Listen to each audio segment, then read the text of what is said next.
during one 3-week period, we had 5 different budgets presented. Yeah. And I remember you talking about this. You said there was like there's a $10 million shift or something like that? Yeah, there was a $10 million change. What? And it's, that's so much money. And it's become hundreds of millions of dollars now because we kept asking for what's the sort of doing due diligence and managing, what's it going to look like next year? What's it going to look like in 5 years and 10 years? And the district finally rolled out the numbers for the plans for a 5-year and 10-year plan, which is basic to any new strategic plan. Yeah. And they were $200 million more dollars. What? In the hole. Who's in charge of like the Excel spreadsheet on this? Like, and I'm not like trying to be sarcastic or flippant, but that is like such a large margin. Like, it's huge. Who's in charge of that? And we don't want to name names, but the board's in charge of it. The board's in charge of it. And then the district itself is in charge of it because which office is rolling out these budgets? And that's the essential future budget of the district. Oh my goodness. It's not the current budget, it's the future budget. Yeah. And when board members were asking, why is this happening? No reason was given. And it's really frustrating. And so we have a new rollout of the budget, and it shows that, it's going to cost less to renovate these buildings than we thought, because what's happened is we're going to have middle schools that are going to have to educate.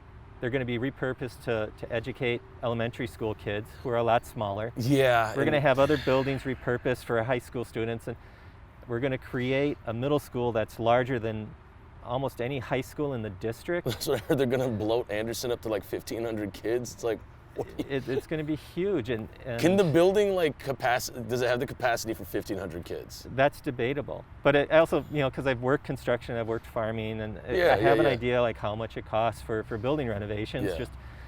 And I haven't seen who gave the quote for what the building renovations were going to be across the district. I can't find that anywhere on the website. Did they do it in-house? And I find it really doubtful.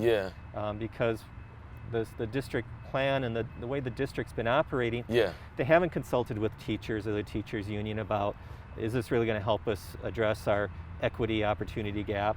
They haven't, as far as I know, talked with their own maintenance staff on, is this an accurate figure for repurposing buildings? And they haven't talked with communities about how do you feel about us changing what's going to happen to your local schools. The north side wants more immersion programs for students to learn another language and for the students they have to learn with that language, to learn English better. But it's not happening in north. And the immersion programs we have are going to be drastically changed. A lot of the immigrant students who are going to these, children of immigrants who are going to these schools, won't be able to go to them in the future. More seats will need to be available for a different population group in the city. And part of what we've been told is this will help us demographically and geographically with equity and repurposing everything.